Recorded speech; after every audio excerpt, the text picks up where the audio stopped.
He's John Smoltz calling the Yankees-Red Sox game a little bit later on today, Major League Baseball Network. You can see that game, channel 213 on the Major League Baseball Network, DirecTV. John joins us now.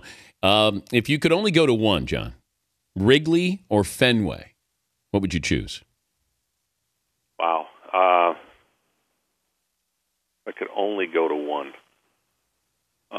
As a fan, and then I'm going to ask you as a pitcher, pitching in, which one would you want to pitch in? But as a fan, that's our poll question today.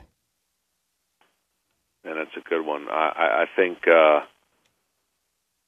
think Wrigley Field, only from this standpoint as a fan, the watching value, maybe not on the field, but around the circumstances of the stands, is probably a little bit more entertaining than it is where in Boston they're pretty hardcore and want their team to win, and it's a little bit different. But I would say as a fan, the visuals, I think, from just the uniqueness of both places, might teeter towards Wrigley. What you're talking about is the talent in the stands, John.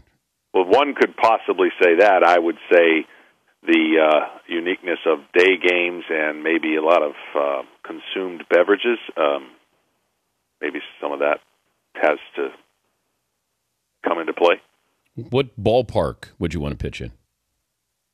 I would want to pitch in Wrigley when I see the flag just completely blowing straight in.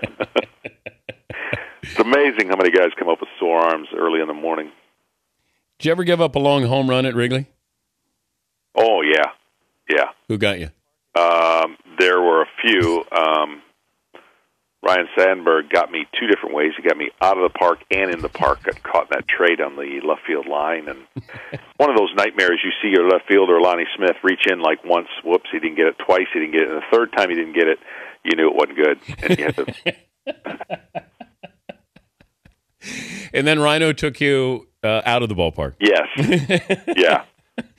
But if you and the worst part about that whole day, okay, of course it's a day game. Of course you lose, but I had already agreed to do a card signing for some crazy reason afterwards. Don't think you don't hear about that the entire time you're signing cards. Did Ryan Sandberg show up? No, but that would have been funny.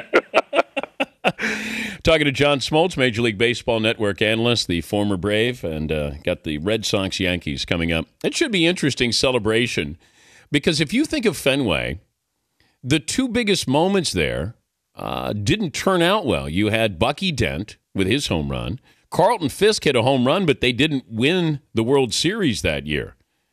Yeah, I really am looking forward to today. I think there's so much history in this organization, and the current history is not something they want to think about. So for the moment, I think they're really going to relish in the fact that they're bringing back a lot of ex-players and just celebrating the history not many cities can do and not many parks can do and may ever do again.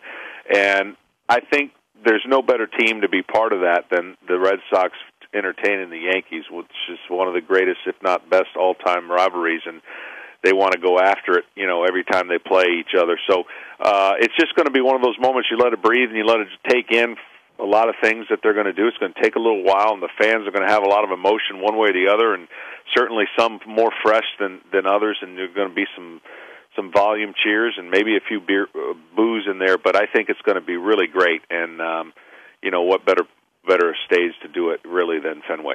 I'm looking at these records here, first month of the season. I try not to get too caught up in it, but I don't know at what point as a player do you start get concerned.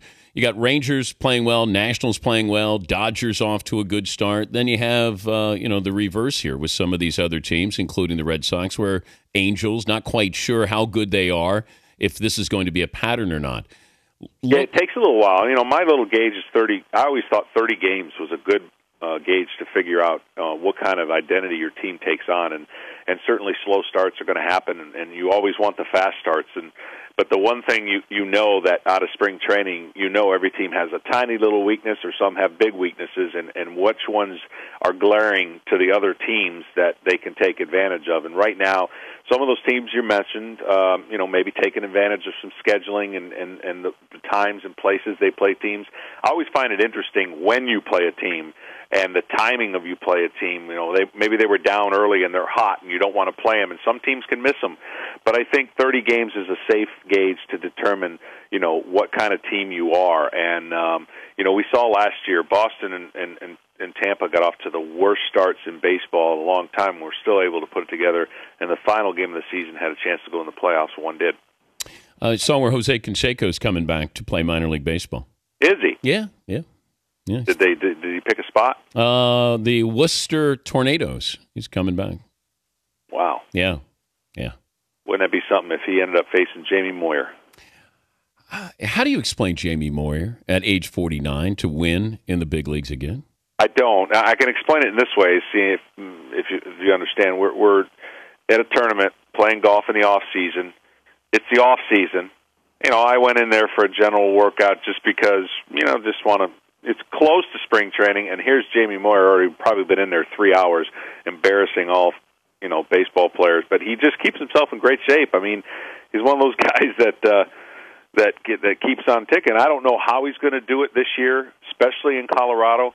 But the way that he pitches under the bat speed, maybe that's how he's going to get it done. But, John, trying to figure this out, and we've talked about this before, if I'm teaching somebody how to be a pitcher, I want them to look at Maddox because he was a great fielder.